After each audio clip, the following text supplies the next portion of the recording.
Welcome back to my channel. আমার চ্যানেলে সবাইকে অনেক অনেক স্বাগত, অনেক ভালোবাসা। তো বন্ধুরা দেখো রেডি হয়ে গেছি। তো বলো তো বন্ধুরা কোথায় যাচ্ছি আমরা?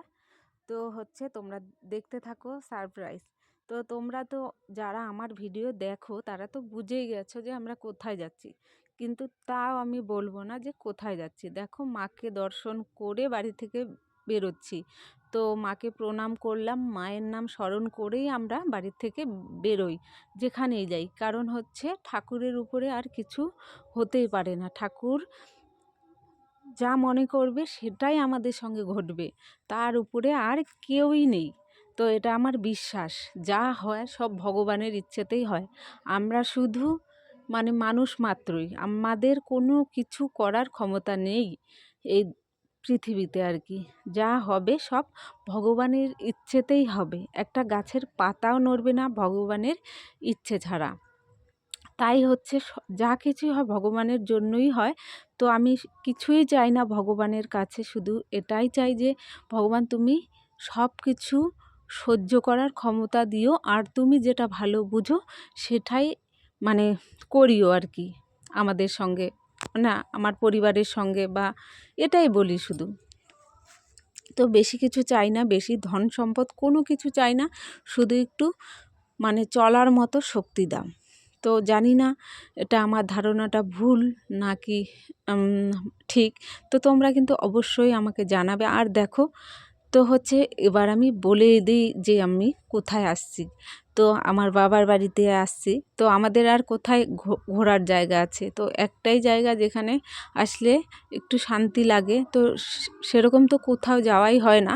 যখন শিলিগুড়িতে থাকতাম তখন যেতাম ট্রেনে করে, খুব মজা হতো। আর অনেকটা ওদিকে ভিতরে থাকতাম আর কি।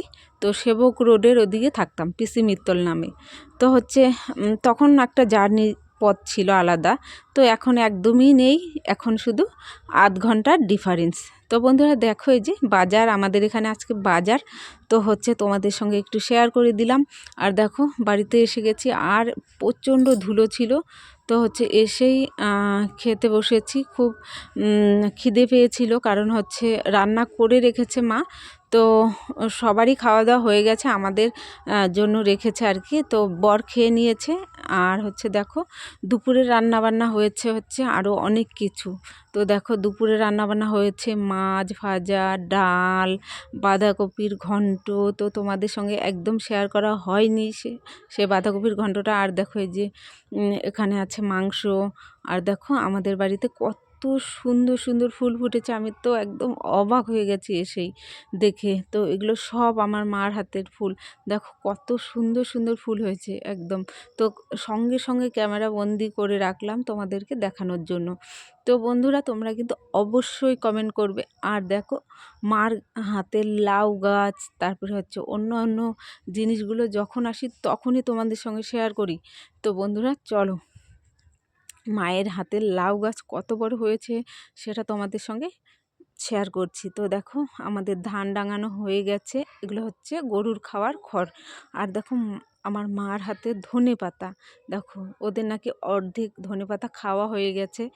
তো দেখো লাউ গাছটা অনেক বড় হয়েছে। তো দুপাশে দুটো হয়তো লাউ গাছ, আরও তিনটে আছে, আমি বুঝতে পারছি না। তো মা জানে এগুলো বিষয়ে সব। তো জানো বন্ধুরা আমিও এরকম চাষ করেছিলাম আমরা যেখানে এখন থাকি সেখানে। তো যেহেতু আমাদের ওখানে একদমই রোদ পড়ে না, আর মাটিতে সেরকম সার নেই, এর জন্য কিচ্ছু হয়নি আর কি। শুধু হয়েছে ধনেপাতা আর পালং শাক। তো তখন আমি ভিডিও একদমই করি না, আর তুলতেও পারিনি, তোমাদের সঙ্গে শেয়ার করতেও পারিনি। আর দেখো আমাদের মনসোনা। তো বন্ধুরা মনসোনাকে ভালোবাসা দিও। আর এখানে দেখো সন্ধ্যাবেলা আমরা আগুন তাপাচ্ছি। তো বন্ধুরা ভিডিওটা কেমন লাগলো অবশ্যই কিন্তু কমেন্ট করবে। আর দেখো আমাদের বিছানা করা হয়ে গেছে। টাটা বাই বাই, সবাই ভালো থেকো সুস্থ থেকো, আবার